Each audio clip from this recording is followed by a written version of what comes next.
Alright, welcome back to the channel. Warhammer Man back in the studio, and today I am waiting in the queue here in the United States, and I'm assuming all over the world because of the new release of the Sigmar 3rd edition set. They basically have set up a queue system. I looked into this a little bit and watched the video, and basically if you were waiting on the site when they started up the queue, they basically just give you a random spot in line. So getting here early doesn't do any good as long as you're here when the queue starts. So it basically just queues you up. You get a random spot in line, and when it is your turn, it will allow you to access the site. I'm still assuming that it'll be like limited quantity, maybe like 1 or 2 box per household, etc. And then after you make your purchase or leave the site or whatever it is, they will just probably boot you back off and then queue the next person in line. I have heard from quite a few people that initially there was going to be a decent amount of these boxes available. I'm assuming it's going to be exactly like Indomitus, where they just don't have enough of them, and they're just going to be like certain people are just going to be able to get hundreds of them and just resell them, as where other people probably won't be able to get one at retail price. I really think it's terrible how they're handling everything. Why not just leave that in production for longer if it's an issue? I like that they did the Indomitus late release, but at the same time I think it kills a lot of people's motivation and excitement and everything. From what I understand though, this set will be available in 3 different waves. So there'll be an initial wave that will be for these 2 weeks worth of pre-orders, which I'm assuming it'll probably be sold out right away, or else they wouldn't have this queue system set up. And then next they will have a month or 2 from now a second wave of the same box set, and then finally a third wave, probably close to, I'm not sure about the exact dates, I would imagine a few months down the road. So this gives them the ability to pump out a bunch of box sets from the factory, sell them as they go, and then most importantly, what I've noticed and what this whole entire thing is about, this is all about 2 main things. As a business owner, I completely understand why they're doing this. One, it's just-in-time inventory. They do not want to have to keep inventory because it's expensive to store goods. It's expensive to move goods where they need to be. So if you can get people to order ahead of time, pay ahead of time, and then you just ship to them, that eliminates a lot of their costs. 2, what this is all about as well is limiting the amount of, if you have a limited amount of a product and then you have a middleman such as retail stores, the best thing to do is to sell as much of the product you can yourself, so that you get the highest margin on it. So for instance, if your average Games Workshop retailer is getting a 40% discount on their product, and you're selling the product on your own website for full retail, when Games Workshop sells one on their website, they make 100% of the retail price, which here in the United States is $200. If they sell it to a middleman retail location, they then have to ship to the location, which costs the same amount of money or slightly less because they're shipping in bulk versus shipping directly to a consumer. So they actually save a little money by shipping to a store, but then they give it to them at that 40% off. So now they're getting $120 on that set instead of $200 on that set. And then the retailer is then turning around and selling the set for, depending if they offer a discount, some offer 15-20%, so maybe 160 to 170 for the set, or even if they're that limited, they sell it at complete retail price as well for 200. So the difference being, in the retail scenario, the retailer gets to keep part of the profits and Games Workshop gets a smaller cut, as where if they sell it direct on their website, they offer you some limited edition item like the little coins or something like that, some kind of incentive to buy it there at full price. So essentially they get, if they were going to sell it for 40% off to the retailer for a $200 set, they were going to get $120. So, minus their costs and shipping and everything like that, their profit margin is very slim. But if they sell it to you for $200 and all they have to do is give you a couple little objective markers or a little metal key for, like they did for, oh my gosh, I can't think of it, the Warhammer Quest, Curse City, that's it. If they give you that little key, they give you basically some little collectible knickknack that you get, and then they keep all those profits. So while I think it's terrible that they're basically taking a big dump on all the retail locations, I completely understand why they're doing it. From a business standpoint, they are making exponentially more money doing it this way. Now the problem is that in a situation where retail is already like not in a great position, with like the changing of times, and then also like the Rona and everything, what's going to end up happening? Probably a lot of these companies are not going to be able to carry Games Workshop products. If they're Games Workshop like primarily selling them and they can't get the product to sell, they have to branch out into other war games. It could leave like a bad taste in the consumer's mouth. They could stop carrying Games Workshop products altogether, or worst case scenario, they could just completely go out of business. So while I don't think that they directly want to put all these places out of business, from a marketing, from a business, from a sales standpoint, what they're doing is the best thing for like shareholder value. And because they are a publicly traded company, and they're obviously having production issues, they're going to do what's best for their company and for shareholder value and makes them the most money. So I 100% think that this is exactly what they're doing, and this is exactly why they're doing it. What I don't understand is why they don't just expand production. It's not that hard to get a factory to like make products for you, and if they're having this much issue consistently, like let's be real, most of the stuff is produced in China now and then shipped to basically England, and then they like package it there so they can say it was like made in England. Like every country has different stipulations, etc., for what they have to do, what they have to like, what part of the process they have to participate in to say it was made in that country. So whatever they're doing basically the absolute minimum to make the product in England so they can market like from the UK. But in all actuality, we all know that this stuff's coming straight from China. A lot of it is packaged and says like made in China right on the actual sprues or right on like some of the packaging. I know they're trying to get away from that, but the truth is we know what it is. And I honestly suspect that that was probably the issue with Cursed City. I think realistically, and it was reinforced by the fact that the sprues were then available later on.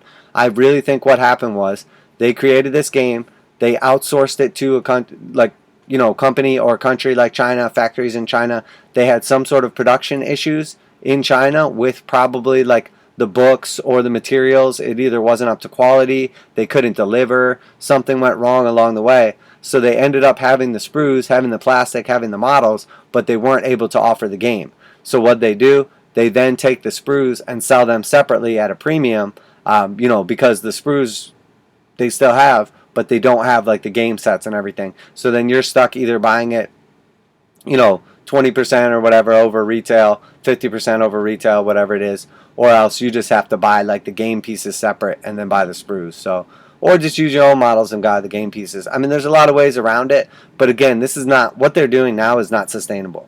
Like, it's awesome that they're growing. It's awesome. They obviously have the best models. They have the best game. They have the best art. Like, they're definitely killing it. But what they're doing right now is not how you successfully grow a business, because eventually people will get tired of it. And the truth is, like with technology and everything, you can already see that they feel like they're under threat. Because what's happening right now is now they're cracking down. They're trying to take over the tournament scene now. So they're basically like kneecapping once again, like their people that are working for them.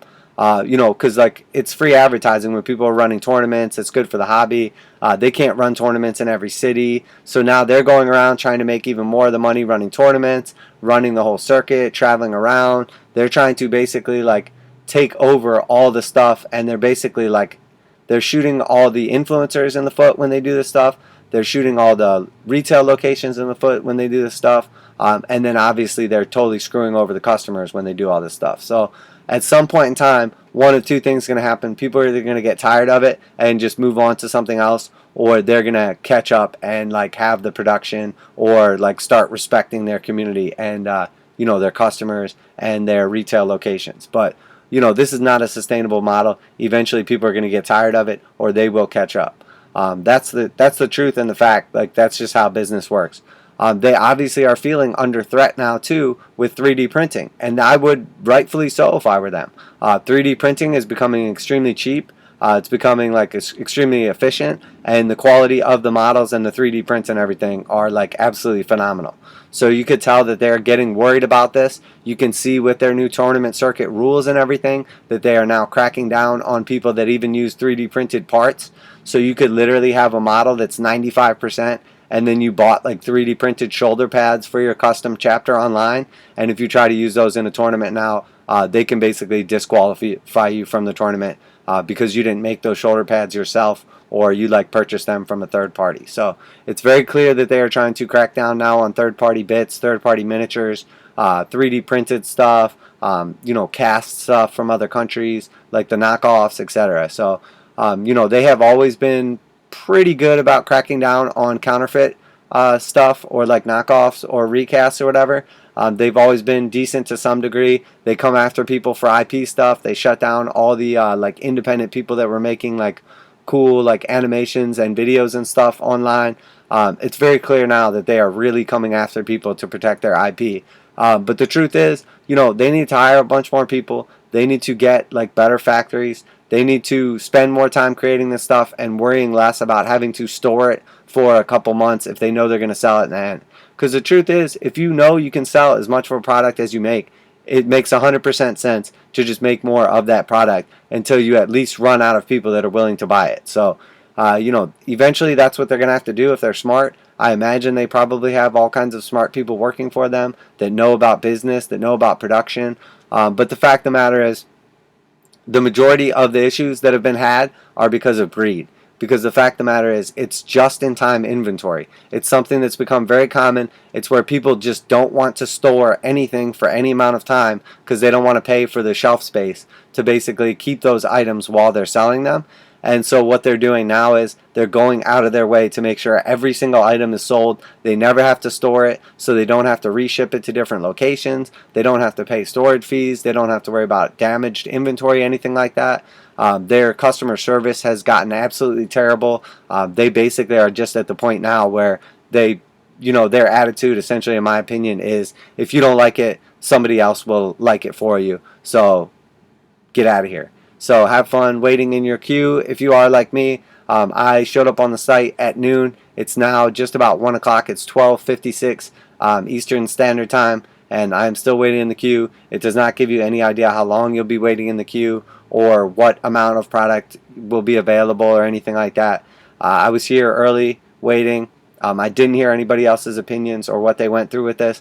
I'm assuming that it's probably going to be a good 2 hours, I imagine. Maybe more than that. Maybe people would just get tired of waiting in the queue and give up.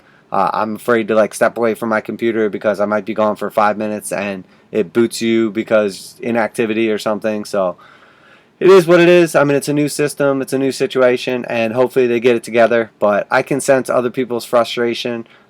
Stick in there. Don't give up on Warhammer 40K just because Games Workshop is basically just not able to figure out what to do or handle the situation. I really hope what they'll end up doing with this situation is, once again, they're going to see a crazy amount of demand for the new Sigmar sets, and then I hope that they will offer basically the pre-order or the whatever it was they did last time with Indomitus, where anybody that felt like they didn't get enough or get one, they can just order it, and then made to order, and they'll do a made to order. Maybe it'll take a couple extra months to get it, but at least you'll get it for the price you wanted, and you'll get what you wanted. But who knows? We'll have to see, because when it was all said and done, I heard from a ton of people that they could literally walk into their game store and there was just piles and piles of Indomitus sitting there, and many of them were offering 15 and 20% discounts. So when it's all said and done, in the end, I think the main problem is them producing enough of the product at quality and then getting it to the correct people, because they're basically, they're creating a whole new middleman system. Instead of having their retailers that are working with them, they're having online scalpers. And another crazy thing too is, specifically, and then I'll wrap it up there, is with Cursed City, it was very strange because the stores around and everything, most of them were only able to get 10 or 20 or maybe 30 copies. But then you could go online to big online retailers or on eBay, third-party sites and stuff like that, and you could see pre-order sales on certain big name, I won't name any specific names, but big name online sellers on eBay, and they had sold over 250 copies of the game.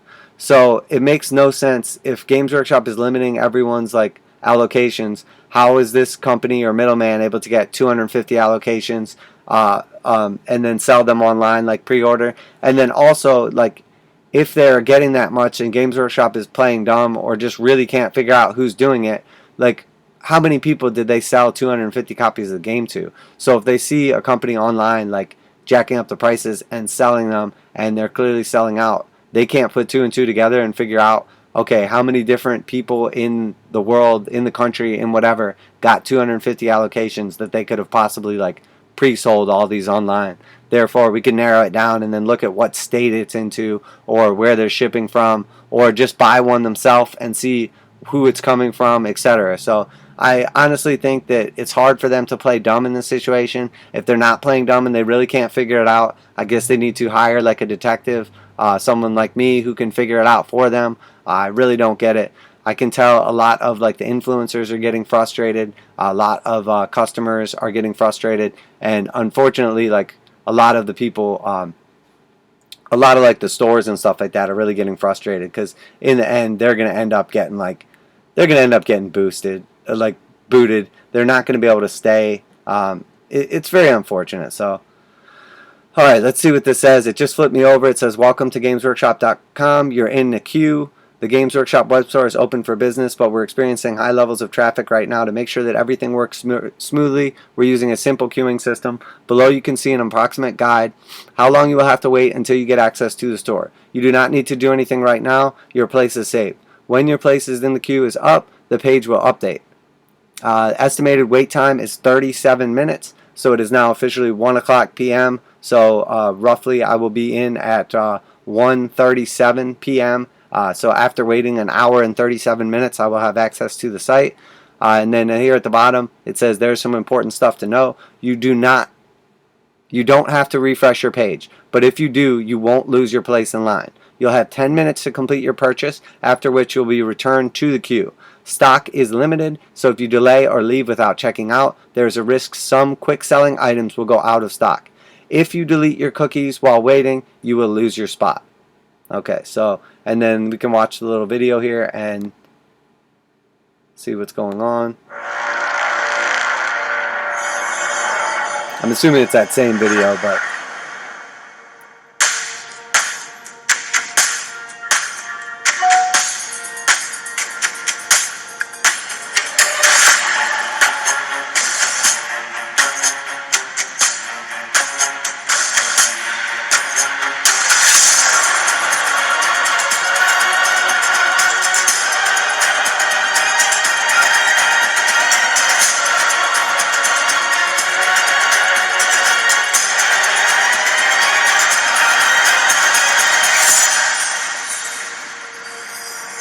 So that is the preview video.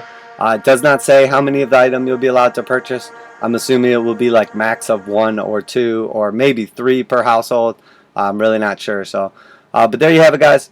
Just wanted to do a little video update, kind of dealing with like the struggles of this system and everything. Hopefully it's not going to be indefinitely like this with Games Workshop, and eventually they will get their shit together and go back to like a normal, actual functioning business. I know for a fact, though, they're not the only ones having supply chain issues. I know for a fact, you know, that lots of different businesses, lots of different industries are having troubles with this stuff. But hopefully, as the world reopens and shipping goes back to normal and manufacturing goes back to normal, you know, they can scale everything accordingly. But honestly, I think if they keep this up, they're just going to have, the longer they do this, the worse it's going to be for middlemen, you know, retail locations, and then also like the actual customers and end user of the product. And while they obviously have the best models, they obviously have the best game based on market share, based on my own personal opinions, the fact of the matter is, like, this is just not sustainable, and eventually people will give up. So bumped up to 10 minutes, so we'll see how it goes. I'm going to end the video there. This is Warhammer Man Studios. I'm Warhammer Man, and good luck with your pre-order. I hope you get what you want. I hope you get what you need, and we'll see you later. I'm out of here.